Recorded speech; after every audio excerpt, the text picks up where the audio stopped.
Okay, so now I would like to just teach you some techniques or styles of what you can do with your lettering. So for example, like this letter over here, the letter G, as what I've taught you already. After writing it, you just have to go back for the downstroke so that you could thicken. So like for this area and this area. So the very basic, you can just shade it with one color. You can do an ombre effect if you want. But another way is what we call stippling, right? So stippling, these are like little dots that you put together, and it will add tonal value to your lettering or to your design.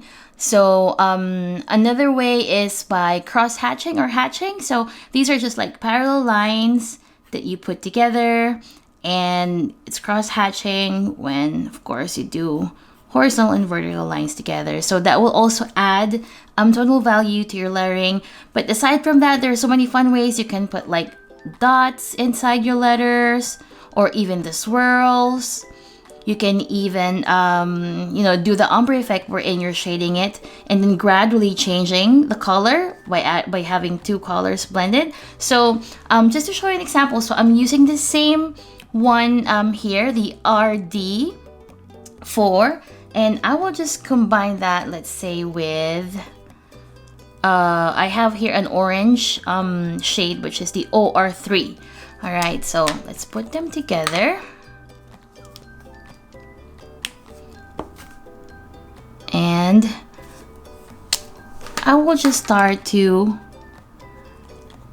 do some cross hatching. So as you can see, it's orange and then it's turning red, right? So you can do that. So let's say it's all gone. You can always like go back, put more ink in there, a few more seconds, and then go back and do it again.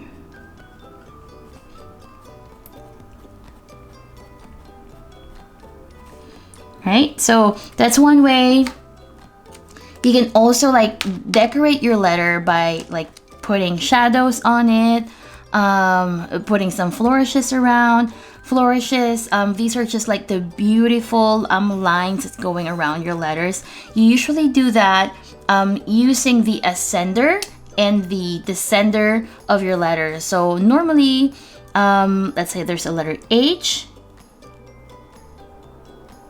So you can flourish this area over up here. So you can do a little bit of flourish in there. And then for the G, so for the descender, you can just make a little bit of swirl.